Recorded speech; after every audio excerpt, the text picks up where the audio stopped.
This is The Water Table. A chance to hear the agricultural side of these issues. A place for people to go find information and education. Water management is just going to become even more critical into the future. How misunderstood what we do is. I would encourage people to open their minds and listen to this dialogue.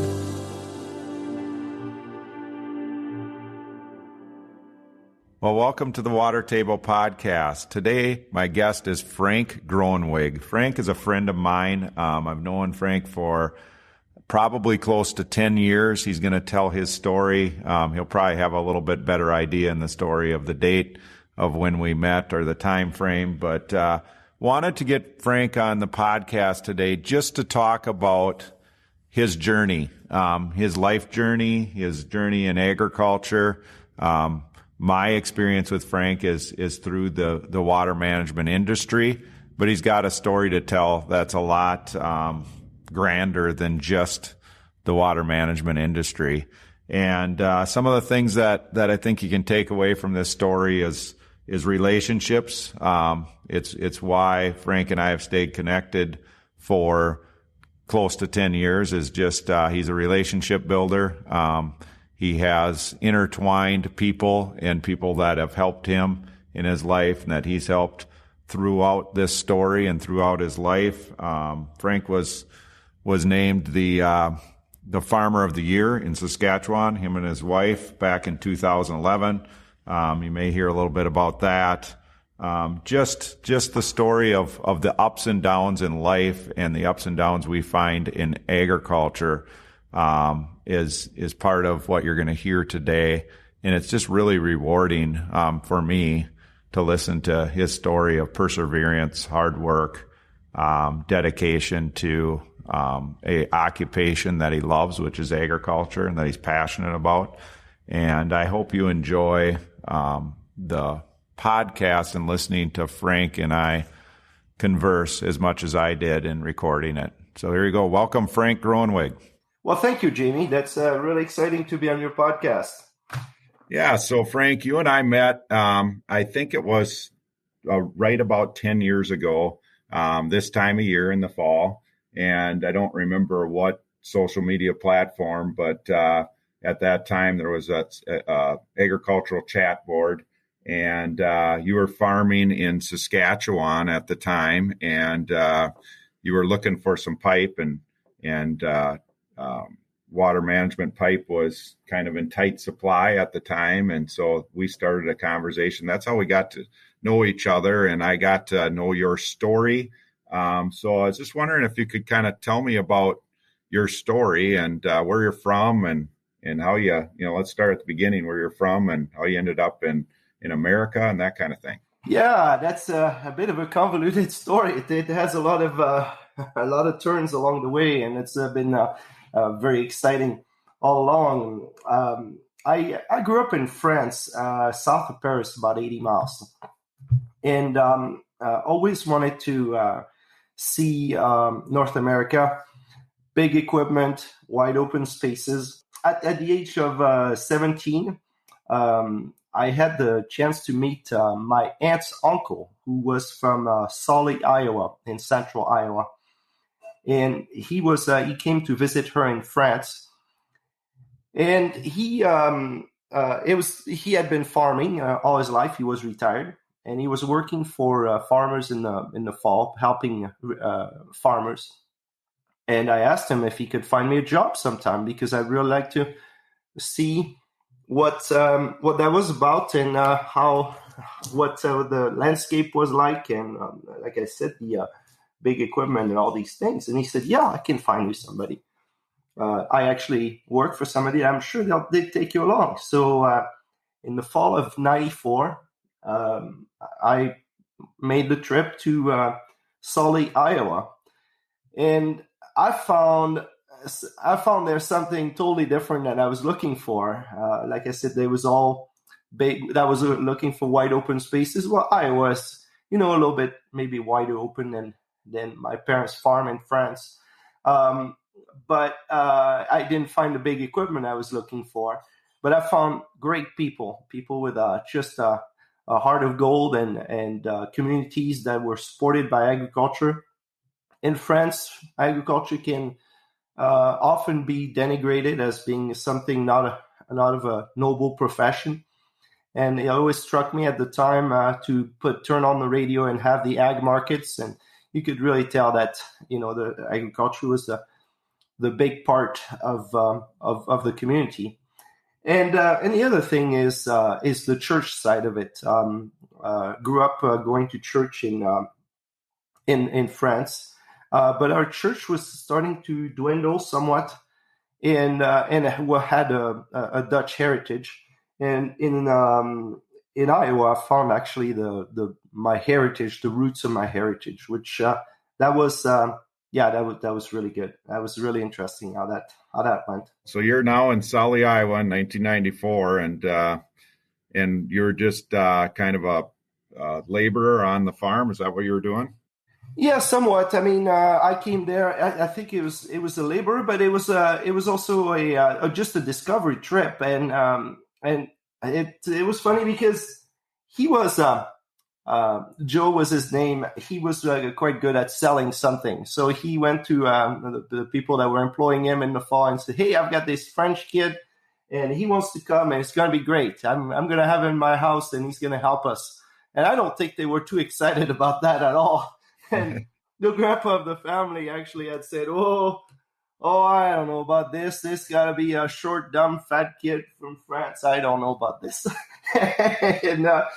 And when I got there, well, I guess he told me later, and it was totally the opposite. And he was actually the short, dumb, fat guy. He said, which was kind of interesting on that one. But we hit it off, and we ended up. He was the grandpa of the family, so his son was farming, and he had kind of retired somewhat and was doing some side businesses. He was into two-cylinders, John Deere two-cylinders, and at the time I was a John Deere through and through fan. I mean, everything that John Deere was a big thing for me. So he'd take me along, just going to check two-cylinder tractors, and we'd go on trip throughout Iowa, and it was just the funnest time. So that first stint then in '94 between Sully and Rock Valley, that was a few months that you were in America before you went back to France? Probably 2.5 months. Okay. And I went back to France, and I told my parents, I'm going back to Iowa, and they weren't too happy about that because I'm the oldest of 5. My dad at the time was farming 500 acres, and really it was kind of slated that I would take over the farm at some point. I mean, it was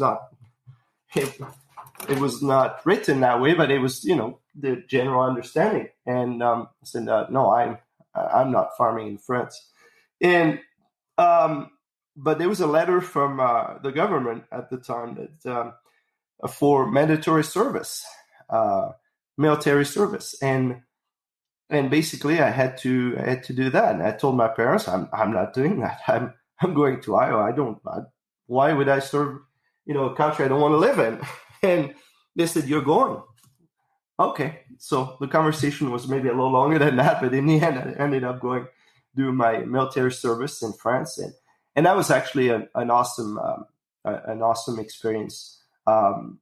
It got me to back up a little bit and assess what I really wanted to do, how I wanted to, what the next steps would be. Northwest Iowa has an interesting industry. A lot of parts are made there, a lot of machining. A&I products, or parts country now with John Deere, is originated there. There's a couple really important salvage yards out there. So agricultural parts are pretty important. And I saw that, and I thought, maybe there's a business here to start. So I put an ad in the French Farmers magazine or paper. It's a weekly magazine.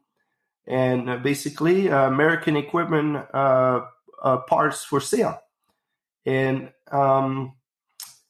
at that point, I started to get phone calls. I had gotten myself an apartment, but the time difference is 7 hours. So I would get calls.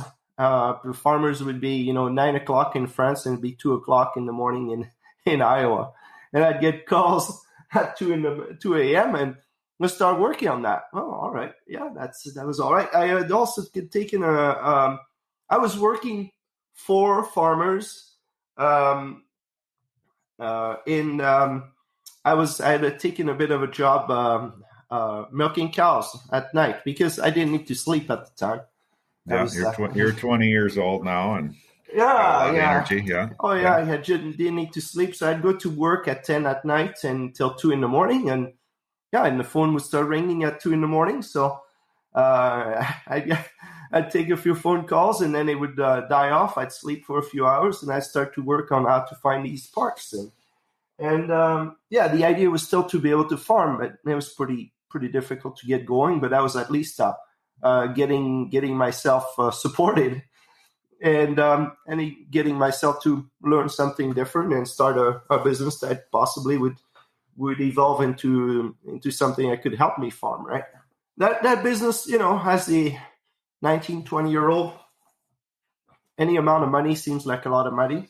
So I started to, sell a lot of engine kits and axial flow, Case IH combine parts and start to get pretty good at it, but a year or two into it, the dollar exchange started to go against that business and started to make it pretty much impossible to sell anything. Well, but it was it was pretty neat because I'd get a part number from France for a Case IH piece from a combine, a part of a combine, and I was able to actually get decent price by shipping it and still make a little bit of money on it and saving the farmer some money on the other side, which that was the craziest thing, right? But then the dollar exchange worked against me, and these dealers I was starting to work with in France, one guy said, we deal in Zetor tractor parts, so Zetor, depending how some people pronounce it differently. It's a Czechoslovakian brand of tractors, and it said that there are about 300 dealers in the U.S. that sell these tractors, and we're wondering if we could sell them some parts. And so I couldn't see that many of them, but I started to research a little more, and did find all these dealers, started to contact them. I was able to get them parts at 40% under their cost and still making 40% myself. That was the craziest thing because at the time, we're talking Czechoslovakia. We are in, 97, about 97. And that's just 8 years after the Eastern Wall broke. And all these, Zetor was a state-owned company, and they had all these suppliers that were also owned by the state. And by the time everything fell apart, these factories were producing parts, but they had no allegiance to the factory, and there were no contracts or anything that made it work. So they could sell OEM parts directly to whoever they wanted. Right. So I started to just get these and make a business, and I started to work out pretty good. And that's actually when my wife Gary came on the scene about that time.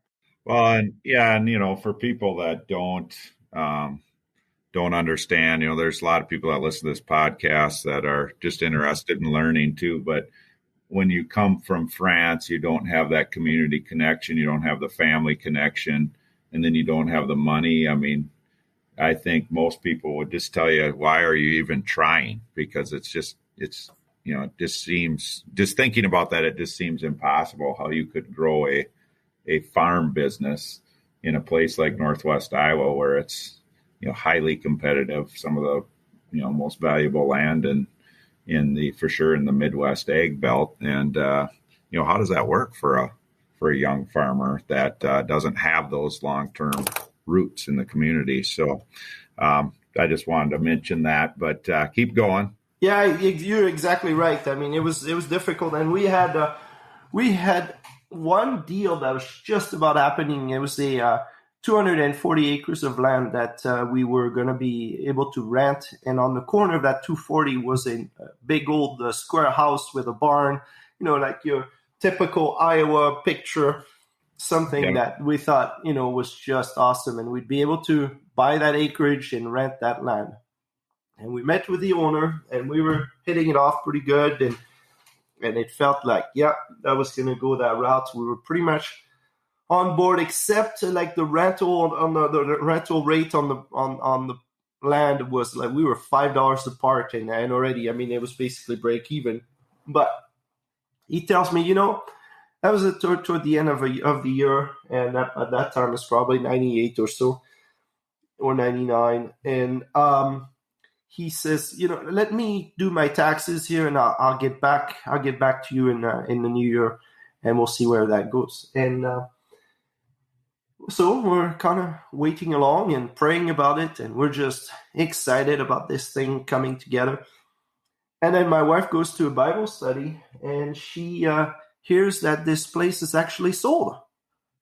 And we never heard from the guy or anything. And he basically went and sold it without telling us that he had done so. And at that point, that was a big stab. Like, that was really tough on us. And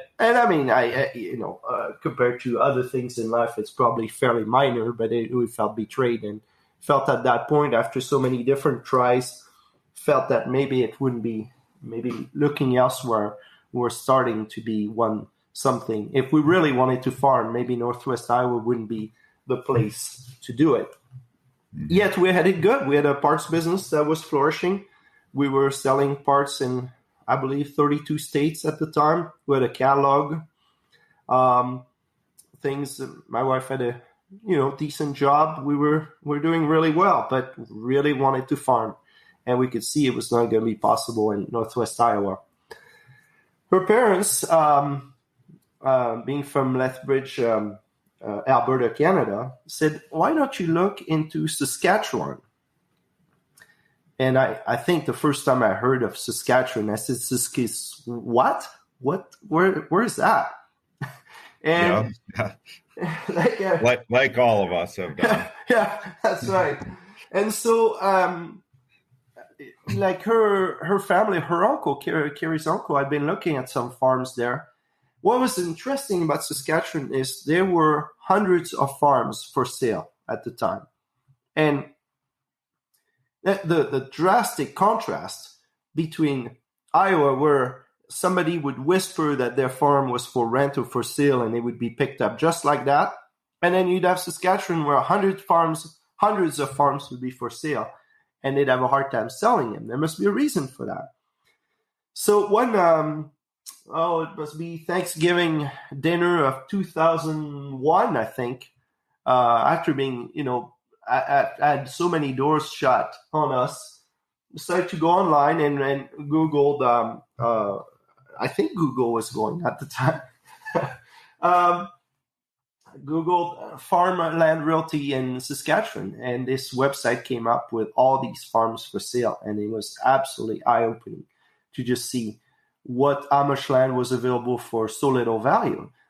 And we are November of 2001, and I decided I got to make a trip up there.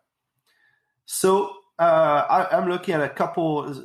My criteria was the most land for the least money, which is maybe not the best criteria, but I had a couple places I wanted to check out. So I called a realtor, and I make a trip to Saskatchewan, and we're talking, that's a 15-hour trip. We're now in the beginning of December, snow on the ground, and I'm just so excited. There's all these farms for sale at really good values. And I started thinking, well, this is a possibility, and came back from that trip with very excited, and we started to look more eagerly into that. And in the new year, my dad came and visited. The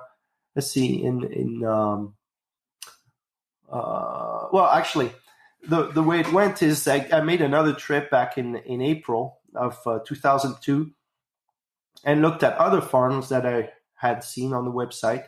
and started to zero in on some that I really liked. And one was by Regina, had 12 quarters of land, so about 1,800 acres, and was close enough to the city. It was a nice block of land, and I thought, but it was totally unreachable. I mean, financially, was pretty tough. And so my dad was hearing about what I was looking at, and our relationship had been strained. I mean, you can imagine the oldest of 5 kids, like I was saying, slated to take over the farm and I kind of throw some cold water on his dream and say, hey, I'm moving to Iowa. Right? I mean, he always had that story of the prodigal son, and for some reason that'd be me. So we'd have phone calls about, every week I'd talk, and usually I would talk to my mom, and maybe there'd be a 30-second blip where I'd talk to my dad, and it was usually kind of cold, but still we're keeping communication. And we start to talk about these farms, and he gets kind of excited about that, and he decides to make a trip. So in July of 2002, he comes over, and he had not met my in-laws, actually, so we decided to make a trip from Rock Valley, Iowa to Alberta. And on the way, we stopped in Saskatchewan at different places. And I started with one farm that was, probably the bottom of my list. And we started and worked our way toward that one farm that I thought was great. And we get to that first farm, and he's just so excited. I mean, this is like 4 quarters of land, one section. And you're talking, our farm in France was 500 acres in all little fields, different, spread apart. And here we are on a section of land in Saskatchewan with black dirt, and it's one block. And he thinks this is the greatest thing. And we keep going to different farms. They're a little bit bigger, different. And then we get to that one that I thought was so great. And at that point, we get to that farm and we find out that actually there's an offer on it. And I'm, we're a little bit, we're just too late. That farm had been on the market for 2 years, and as we show up, it's actually gone. So we end up, what was really interesting is that we're walking on the place, just looking at it anyway. And the farmer is rolling his lentils, and we end up, he's stopping the tractor, and we talk to him, and he tells us at the time that there's an offer on the farm, and I guess it was not meant to be anyway. Okay, fine. And I kind of say, hey, you mind telling us what's the offer? Oh yeah, here's the amount, and we counter offered at that much. Oh, okay.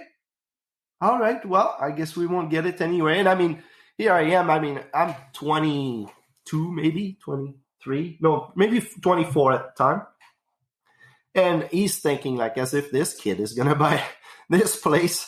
And so he's really basically brushing me off a little bit. And we go away and talk to the realtor. And he said, this offer it doesn't seem like it's coming together. So you could put an offer right in the background, and that if the counter offer doesn't get accepted, you can move in like that. And since we knew the amount of what they counter offered, we put ourselves exactly there, which was like 25% less of the asking price. So that was interesting how that went. And we signed. We did the last signature on the offer, and at that point, the offer was accepted, and we started, oh, wow, how's that going to work? Now it's like, it kind of hits me. We're into something here. And now it became real. It became real. What did we do? So now you own a farm in Saskatchewan, and you're 24 years old, and you're highly leveraged. But you have got a lot of passion and a lot of resolve around farming. And so what happened then? Like, the next couple of years, how did that go?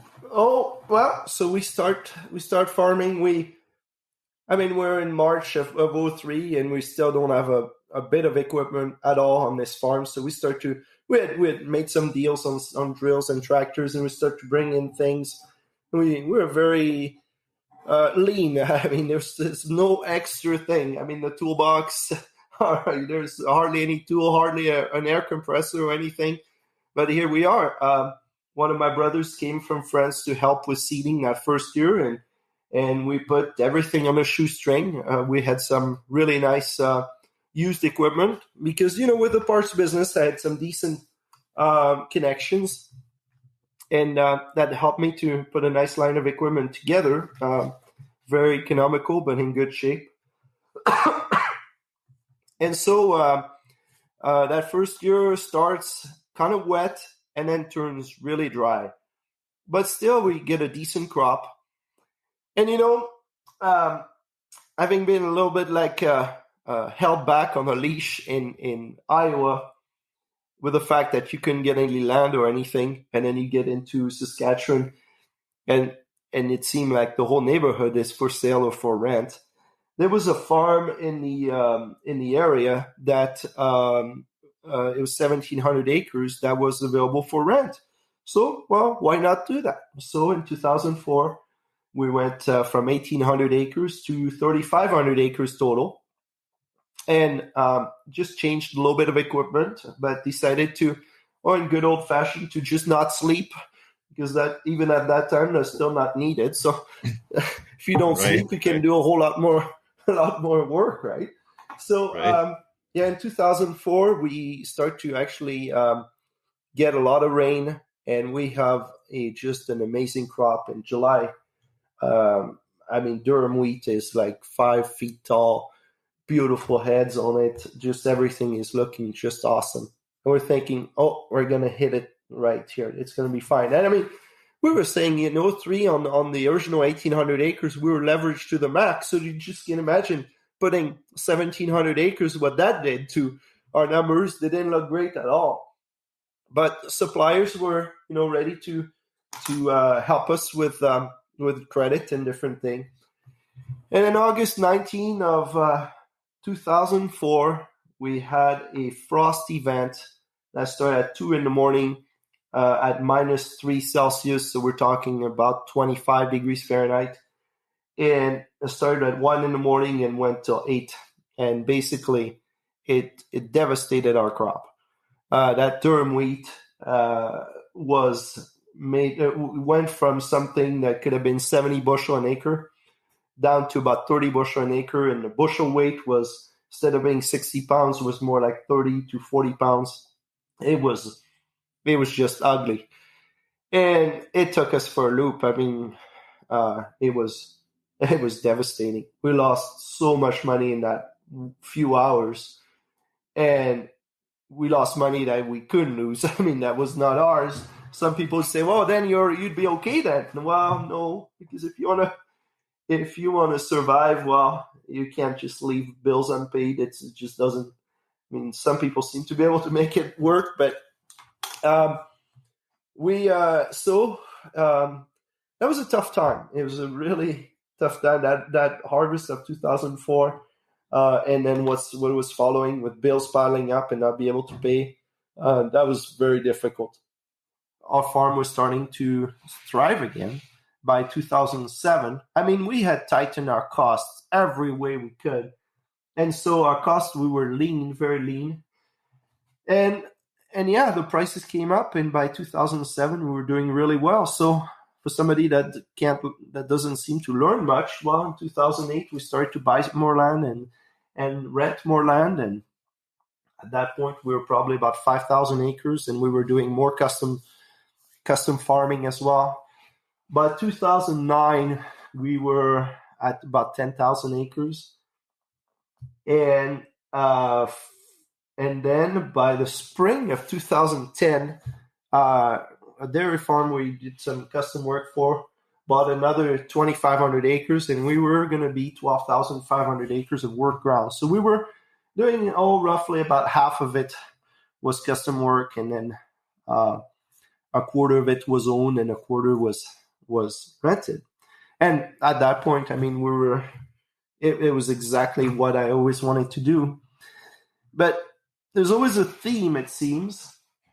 Whenever you're on top of the mountain, or whenever you're at the spot where you feel like this is great, it seemed like watch out because you know that instinctively, you know that you're in for some rough time coming ahead. And in the spring of 2010, it started to rain, and more rain. Now we're talking Western Canada is a fairly dry place in general. I wouldn't say semi-arid, but pretty close to semi-arid. And so generally, people want moisture more than they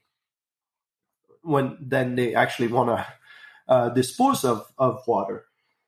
And that spring, our daughter Solange was born May 10th of 2010, and we had hardly done any seeding at all. Generally, May 1st is you want to be in the field by May 1st, and on some years we'd be last week of April. And by May 10th, with 12,000 acres to seed, we had hardly done anything.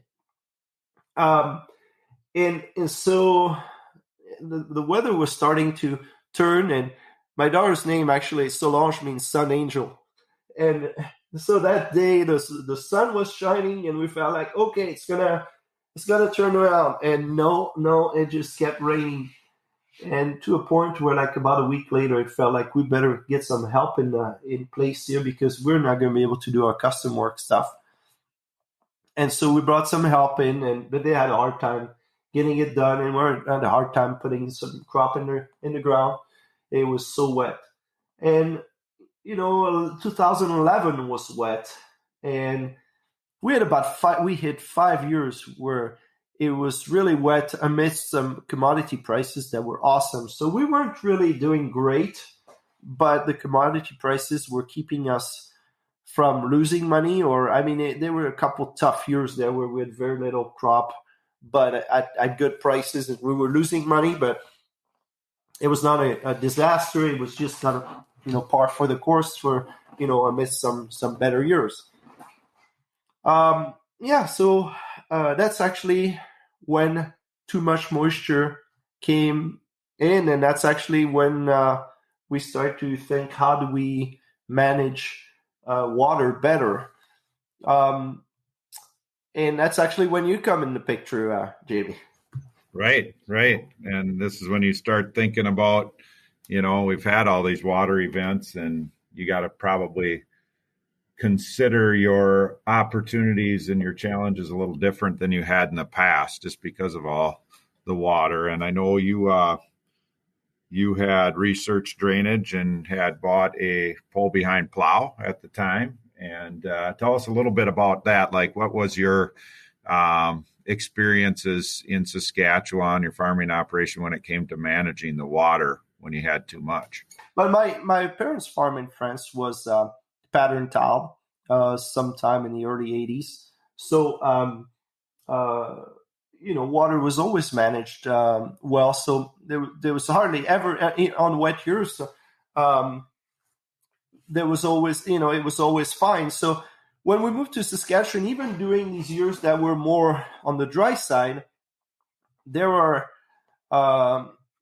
times where a lot of our fields had some smaller depressions, lower areas that were accumulating water from snow melt in the spring, temporarily accumulating water from snow melt. But if we were to delay seeding till that water had percolated down, it would just be too late to seed. So we ended up, turning around these, and then 2 weeks later they would be dry. And so, some people say, well, these were wetlands. No, they weren't wetlands, because they had no life in them. They were, there was no. Some years you could see through them, and then they would flood maybe a bit later.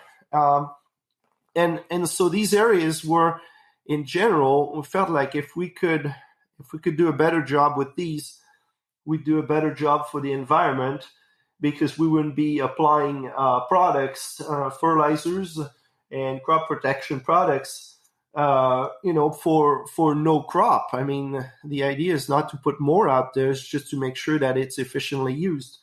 So we started to look at that, and I'd be talking to different farmers and say, well, we don't need that because generally it's a dry place here, and you really want that water when on a dry year. And I felt, well, it's not like you're pumping this water onto the crop or anything. So there was something, even when it started in 2003, that felt like tiling these spots would really be good. And definitely, Northwest Iowa, there's a lot of water management with tiling that happens. And so, there was also that in the back of my mind. The farmer I was working with in Salem, South Dakota, had done a fair bit of tiling, and it was working awesome. And so in the back of my mind, I really wanted to do something about it. But again, how do you do that when you're cash strapped and everybody, and the bank basically or says like, oh, you don't need that. Exactly. They don't know anything about managing water as a banker in Saskatchewan. That's right. So at that point, it's like, well, you have to do it with cash, and when cash is scarce already, well, it doesn't happen very easily.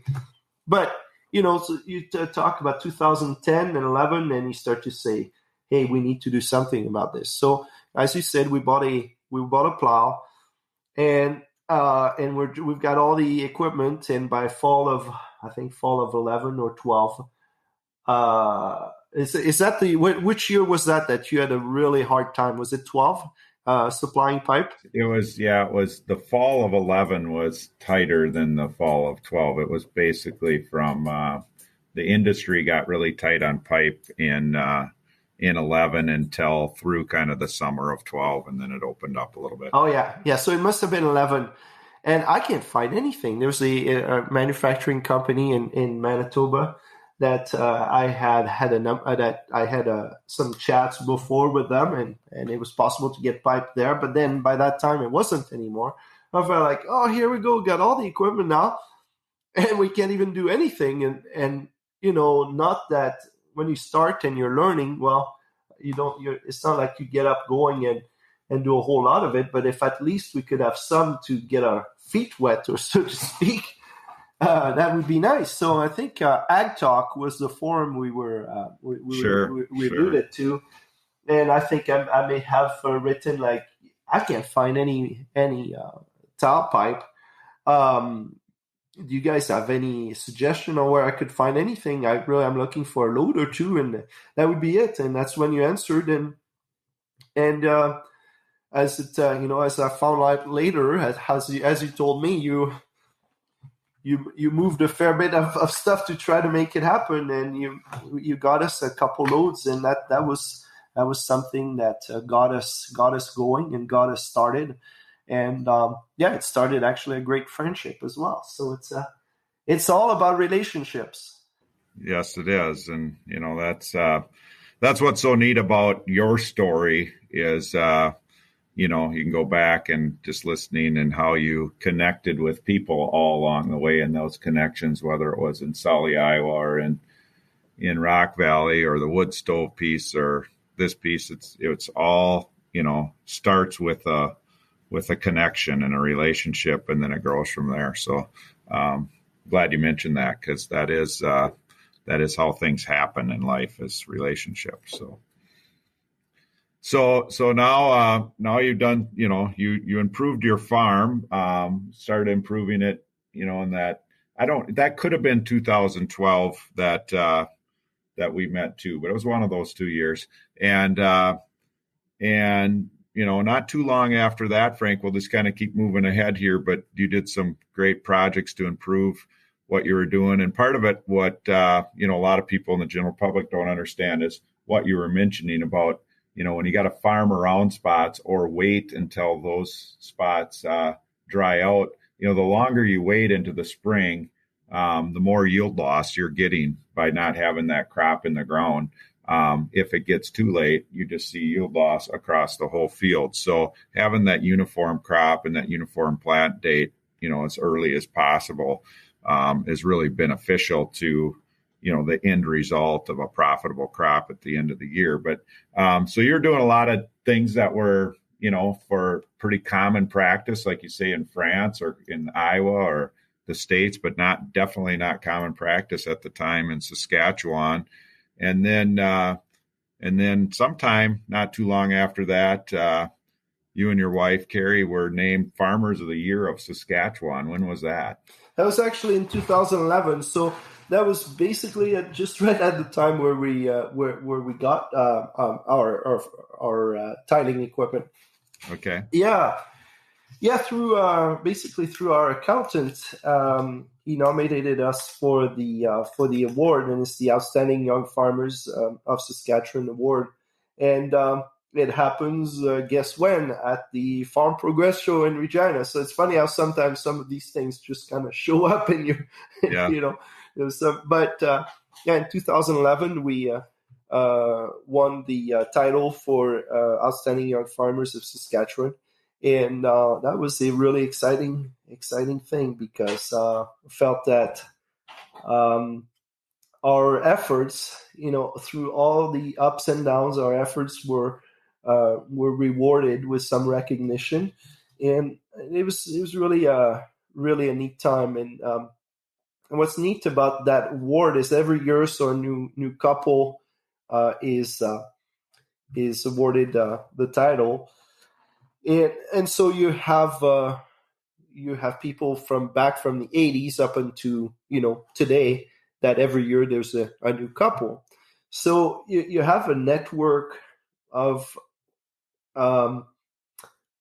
risk takers, opportunity takers, that successful farmers, yes, that you can go back and connect with. And and so with that, we so every year there are 7 regions in Canada that nominate a outstanding young farmer for their region, and then in December the national competition happens in one of the 7 different regions, and it rotates throughout every year. It rotates. So we ended up competing in Manitoba, and so we met with 6 other couples from across Canada. Some were in market gardens, some were in dairy, and just different crops. And instantly you have a connection, even though they're from different crop production areas. These people have the same attitude of not taking no for an answer, and looking at opportunity in the midst of adversity. And so it was a great it's a great organization that we've been able to be part of, my wife and I, and we really cherish these connections we have today with these people. So yeah, that was in 2011. Okay, and just for time's sake, you and I could go on and on forever, but after 2011, and that's when you won the award and you started doing some tiling and managing the water on your farm, which showed some really great results from the standpoint of the investment you made and how it improved your land. But then, we kind of just fast forward. You had some really, really good years. I'm sure not every year was, but some really good years through the mid 2000s there, the teens. And then, I don't stay in touch with you real close, but then one day, started hearing some rumors that were really surprising to me. So tell me what kind of took place, in the later 2000, I think it was 19, when you started considering some things, and 20 when it happened. But tell me what happened in your life. Well, as we had been very successful, when we had started farming, we were buying land. When neighbors were saying, "This is nuts. This kid's going to go broke," and for us, it looked like the opportunity was there. I mean, this land was cheap and it was available, and we could rent this stuff. You fast forward to the 2015, 17, 18, something like that, and now these neighbors that had said we were nuts, we're starting to buy land at crazy prices, and we started to say, this doesn't make any sense at all. And it really goes back to, one guy told me, when everybody walk, run, and when everybody run, walk. And I've always subscribed to this contrarian view that it's possibly, try to always do the opposite of everybody else. But we started to be a little bit uneasy about where things were going. Felt also that maybe interest rate would start to go up, and we were borrowing enough money that felt that could be, if interest rates were going up a few percent, it would be more difficult to service the debt. And we felt that there's an opportunity maybe to do something else, but we were a little bit uneasy with where things were going. But then there was a catalyst event. In 2017, November 7th of 2017, my sister-in-law, at 31 years old in France, passes away in a stupid accident in her backyard. And at that point, it's like a lot of people get in that spot where, what are we doing this for?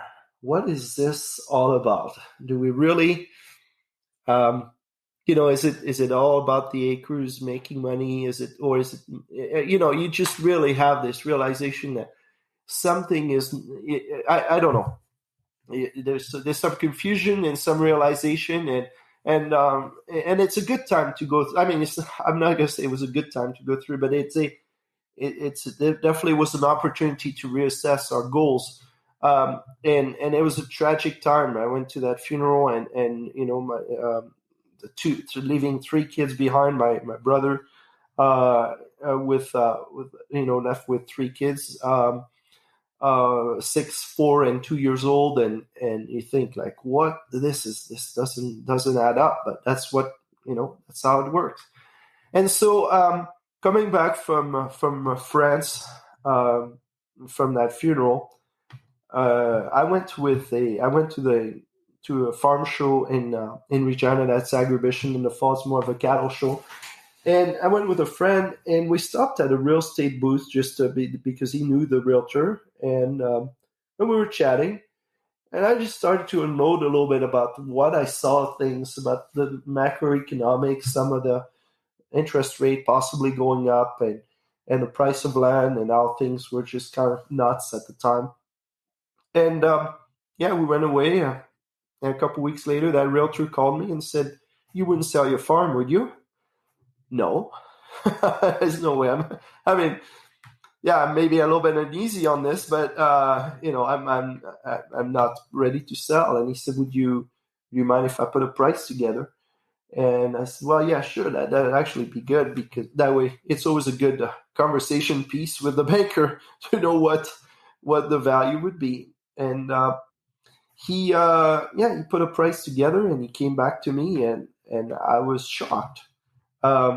Generally, if I'd be, you have an idea of what your land values are in the area, and that's what you have in your mind, but the banker thinks that it's about half that, and that realtor thought it was twice that. And at that point, I thought, whoa, this is really nuts. And we had a beautiful farm. I mean, we had made some nice improvements. And so it was beautiful, but it was also getting to a spot. We had some bigger farms in the area that were very aggressive, and even though it was very a viable farm at the time, we could see that it could possibly be difficult in the future to access land, and possibly we'd even lose some rental land over time. So we started to think about that, and we ended up, going back and forth a little bit, and we ended up actually doing a trip to Haiti with our family for a month in January, where we did some agriculture development work, and that was January of 2018. And the realtor had said, I could put something together that when you come back from your trip, we will have some offers, and you'll be able to take an offer and sell it then. Oh, no, just let's say not so fast. Yeah. And so we ended up going on that trip. When we came back, confronted with a bit of the reality of the third world country in Haiti, and the drastic difference with our life in North America, we felt like, why would we sell our farm when we've got it so good? But later on, the macroeconomics had not changed, and we started to consider it more, call them had a few time meetings, talked about it as a family. And it's one thing, you can sell a farm, but then what are you going to do? I mean, so it's like everything else. You got to stay at, I was 42 at the time. You don't just retire at 42. I mean, you maybe take a month off or something, but you get bored pretty quickly. So we start to look at where else we'd go and start to feel maybe a little more at peace with the idea of selling. And so we put it on the market, and the deal was we'd seed the crop, and when we'd be done seeding, it would actually go live on the market. And it worked as a tender process, sealed bids that people had a month to put bids together. And when we dropped the bomb that it was for sale, people were shocked. I was probably the last person they thought would ever sell, and they actually thought maybe we had some health problems or things like that, because that just didn't fit the way we had done things.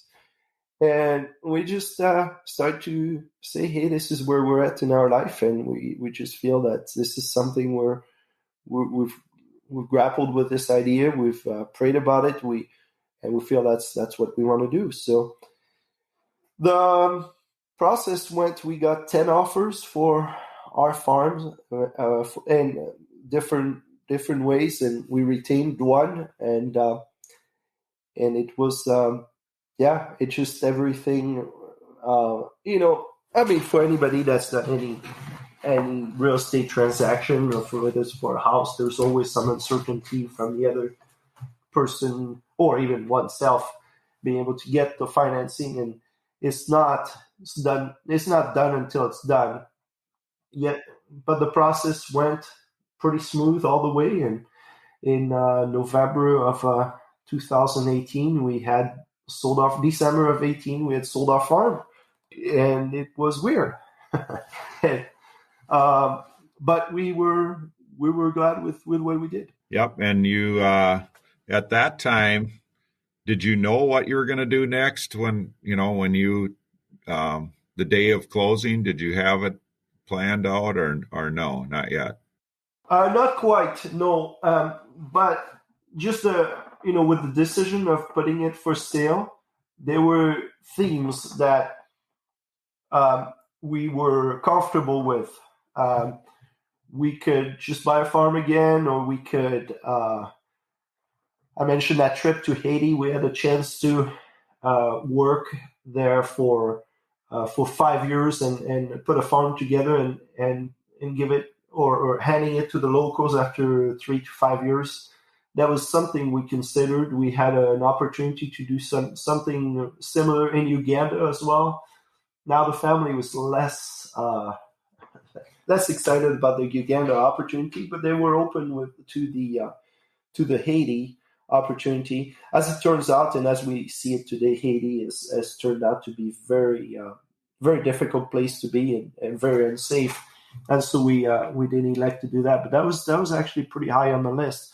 So we had themes of things that we could do and places we could move to. So we were at peace. That's what made it at peace. And no doubt, the kids were they were uneasy. They kind of thought that Dad fell off the deep end. And Carrie was, she was going with it. She felt like, yeah, no, that's fine. But I think she also had a bit of her questions on how things were going to turn out. But the general direction we were going, we didn't have a specific thing, but we had a few, let's say, vignettes in the air that if we were selling, it would be okay because we would do this and we'd figure it out. Mm-hmm. And some of this, just from conversations with you too, Frank, some of this, not some of this, all of this, somewhere through this, your faith and you're a very committed Christian, and your faith weaves in and out of this and in how you made decisions too, correct? Oh, correct. I mean, that's all of it. And I mean, in God's providence, I'm a dreamer, and there are many dreamers in the Bible, and it seemed like you just kind of go along and see where it leads, and don't exactly have a real defined path. You have these things that you, like I said, put a little bit in the air up above somewhat and say, like, I'd really like to be a farmer in wide open spaces. And this is kind of what I feel I'm called for. All right, well, let's see. We'll open the doors and we'll open doors till one actually opens up. And we'll try to open doors until one actually opens up. And in prayer, there are doors that just don't open up, and they're there for a reason. They're there to shape us. They're there to form us.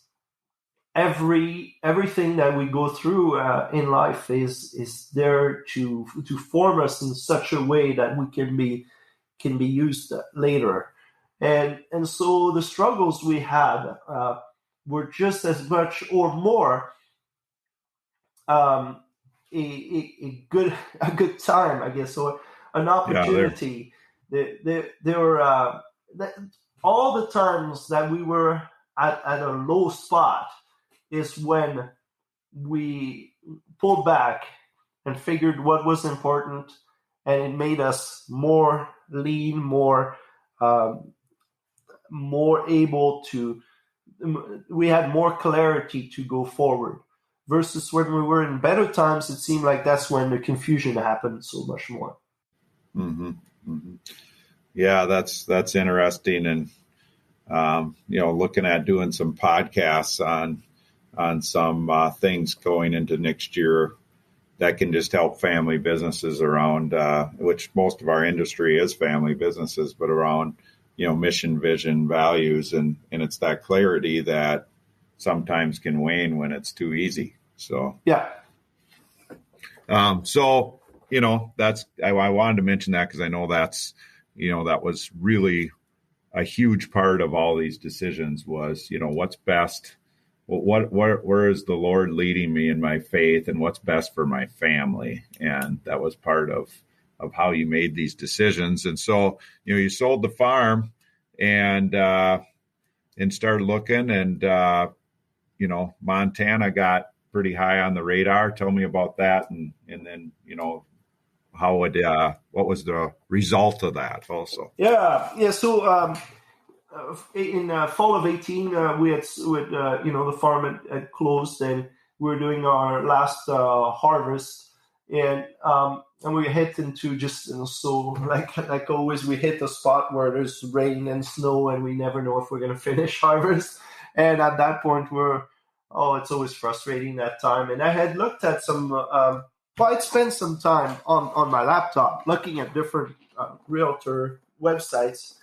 And I'd often be on the couch, and then I'd stand up and I'd say, "Kids, we're moving to blank." It could be just anywhere in the world. So it could be Kazakhstan, whatever, and the kids would just start to roll their eyes. Oh, here we go, Dad is again, and so there was this farm in Montana that I really liked the way it was put together. And so I called the realtor, and he sent me a package.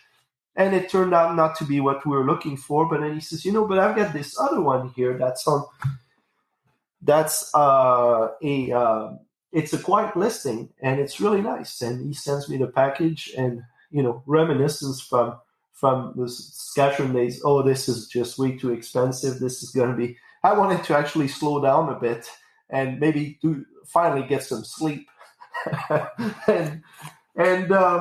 But this was kind of a neat thing. So during that weather delay in the harvest of 2018 in Saskatchewan, we decided to take a trip to Three Forks, Montana, where we live now.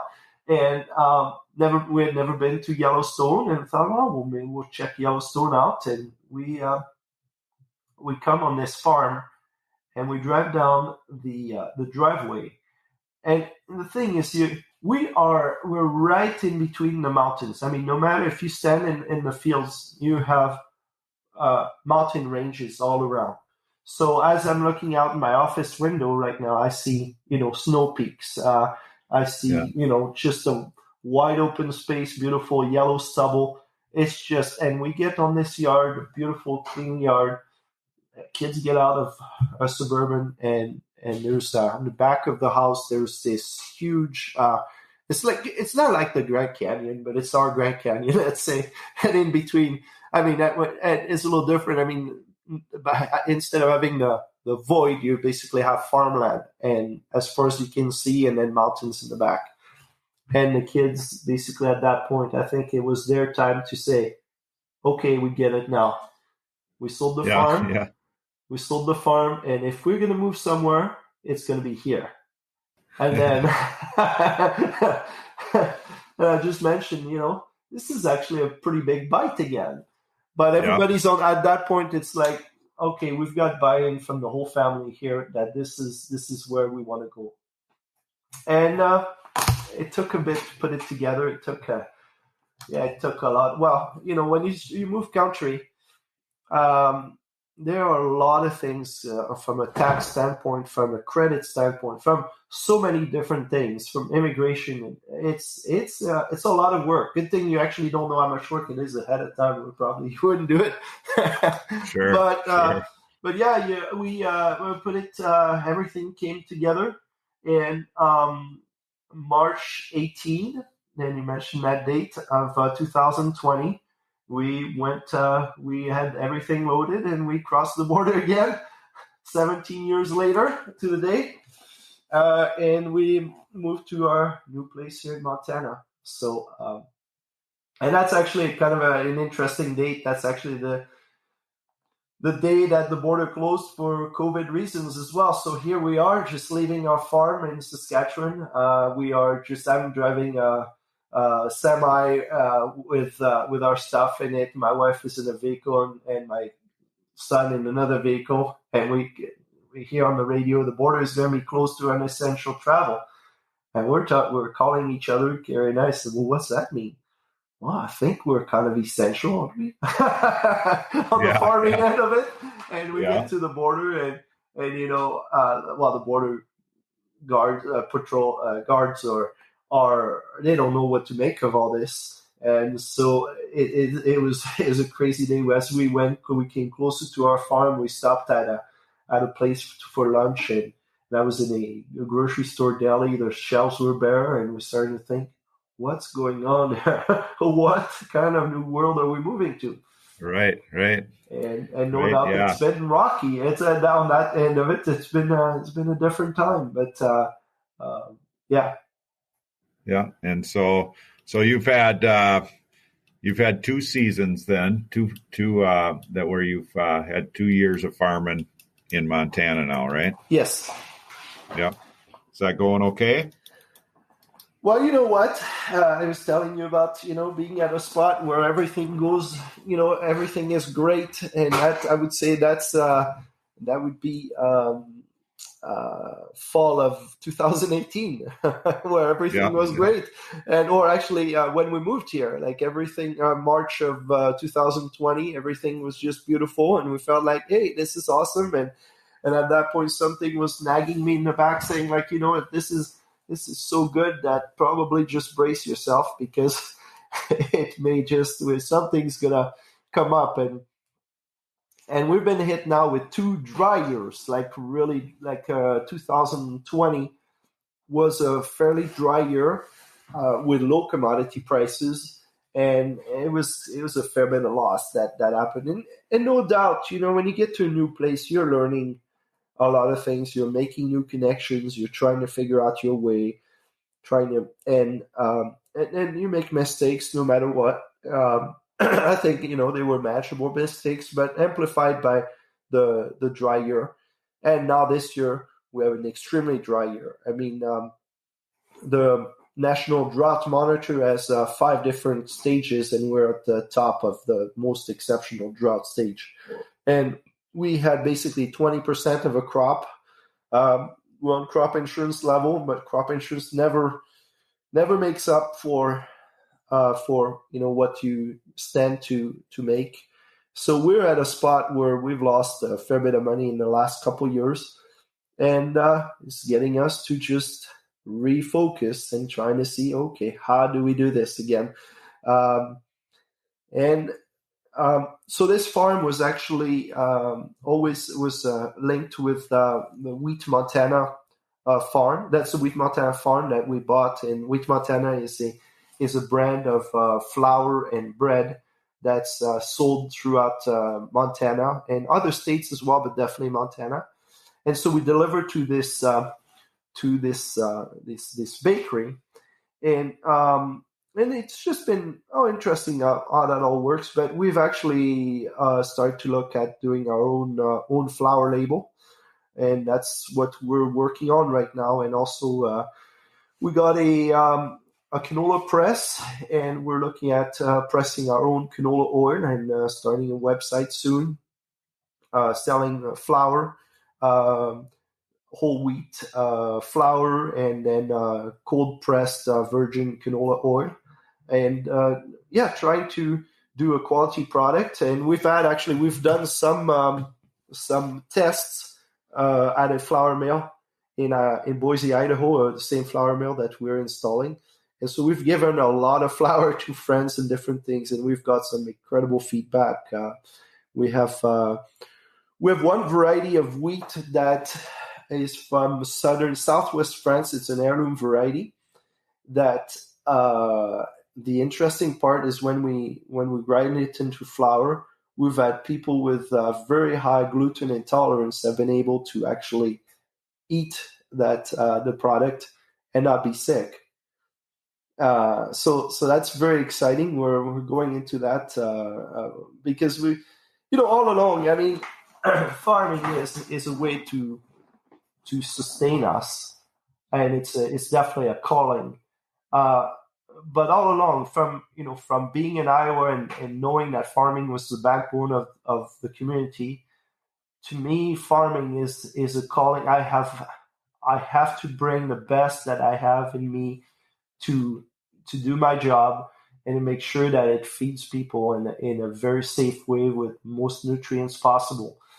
And I'm not saying I'm doing a perfect job, but I'm trying my best. And I always say, when my kids, if they take over the farm, I hope they can say, Dad was a great farmer, but we figured out so many more things since, and we're doing a better job now. I want continuous improvement, and I don't pretend to do. I know there is a continuation of improvements that are going to happen.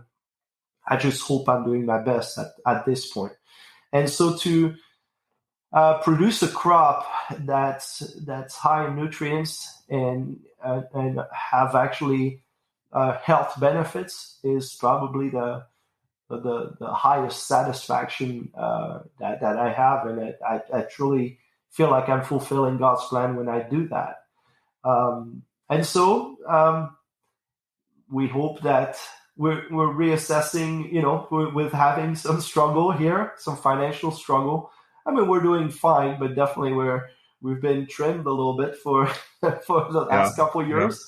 Yeah. We're trying to reassess and see how we do a better job. How do we get this back on the rails, and by also doing a better job for agriculture in general and for the general public. Yep. What else can you bring to the table? And, I know that gluten thing is a real struggle for some people. And that's pretty neat that you have how I understood what you said is you have a gluten product that works for people that have gluten allergies or gluten sensitivities. And so that sounds like something that the world needs, that people need within a lot of people in my family that I know that would love to try that and would love to buy a product like that. So, this has been an awesome time, Frank, just to hear your story. And I know a lot of people are going to be interested in listening because everybody has their own story, and they'll be able to relate to certain parts of this and then not relate. But I think what it'll do, certainly has done for me, is it's you're a very inspiring person and very motivating, and I just hope that that's what this podcast can do for others that have found themselves in a place where, maybe it's a young farmer that is having a hard time finding land to rent, or maybe it's somebody else, with another issue. Just to hear your story and how you navigated, every few years, it sounds like there was a turn, either a turn where there was a struggle or a turn where you were back on top, so to speak. And I think that for me, listening to that, it's inspiring, and I hope others can feel that way too. And the one thing that, when I've done podcasts or throughout my career visiting with people, it's almost always where you find a pretty successful person, there's a lot of it's about passion, and you bring a passion to your work every day. And I just want to say thank you for that, because it's exciting to see, and it's exciting to be your friend. So I appreciate our friendship. Well, Jamie, I mean, I absolutely want to return the compliment, because that you're right. I mean, finding inspiring people right along life's pathway is what keeps us motivated and going. And I've seen the same passion in you when it comes to your work and how you want to make sure that you're doing a great job, whether it's in your business or with your family. And that's how we feed of each other, how we propel ourselves forward. And there's no doubt that God puts on our path people like you, like me, like other, countless people throughout this journey, and they're all there playing their part. And you talk about, inspiring podcasts. I'm passionate about our story, and I'm not sure I'd want it any different as far as, redoing this story at all. But I also, it's very easy to just look at it as being, well, it's just our life, and that's just the way it is. I listen to different stories on podcasts as well, and you kind of look at, wow, this is really something. And then, like you say, it reinforces or gets us to a spot to think, I never thought of that, maybe. And so I'm really happy that I can provide that part of it, whatever I may have said today, or that can maybe make that, if somebody is at that spot of indecision, or if that can push them toward the right direction, I'd just be super happy of that. Yeah. So I know you're in the early stage of this, but if people listening want to ever try any of your products when you get them labeled, how do they get a hold of you, Frank? So at this point, Living Sky Grains is our farm, and the label we're going under. We don't have a website just quite yet. We were hoping that it was going to happen this summer, and of course with harvest, with farming, different things seem like we put a lot of things a bit on hold in doing. But that's something that's going to happen hopefully before the end of the year. LivingSkyGrains.com will be the website for that. And we'll have our products available on there. So I appreciate the plug for this. And I was telling you about this variety on the gluten side of it. I'm never going to make the claim that it's going to fix everything, because I think some of it is, well, it's not so, I wouldn't say experiential, but some of these ailments affect people in different ways. But so far from what we've seen, some of the people that have tried it, it's absolutely amazing. We had this family where they have a son with the Asperger's syndrome, and they couldn't feed. Originally, they found that they took all corn and wheat products away, and then in the last couple of weeks, they got some of that variety, and they tested it, and they said, "Well, we didn't see it seemed like he was able to take it, and it didn't change his personality or anything." And when you see that, you think, "Wow, this is amazing!" That all along we've looked at our nutrition as being just nutrients like chemical nutrients that you put into a body and it should come out. But there's so much more to it. The biology and our gut biome are so important, and it plays on our mental health. And so I think agriculture is gonna start to look very different in the next decade or so because of these things. Mm-hmm. For sure. And that's super exciting about, being on the front end of that for you and being part of, just the agricultural industry for me. But if we go into that, Frank, we'll be here till tomorrow morning. So we don't want to do that. But, I really, really appreciate you and am grateful for you taking the time to spend with me today on the Water Table podcast. And I think we'll say bye for now. And maybe we can do another one, when you get your labels going. That'd be fun to hear how it's going. You bet. That sounds great. Thank you, Jamie. All right. Thank you, Frank. We'll talk soon. Thanks. Yep. Bye-bye. Bye. Well, what a great story today. Thanks for joining us, Frank. If you would like to learn more about Frank and maybe start a conversation with him, you can find his social media contacts in the notes on this episode. Again, what a great story of perseverance, of hard work. Frank's a pretty humble guy, what he's got going on, to take what he built in Saskatchewan and be able to release that for a vision he had of bigger and better, and a vision for his future and his family's future is something that is very unique. And from my perspective and who I am, I'm just really proud to know somebody like this and have a relationship with a guy that has a vision that big. So thanks for joining us, Frank. Thanks for listening, listeners. And I hope that you can take something away from this episode of the Water Table.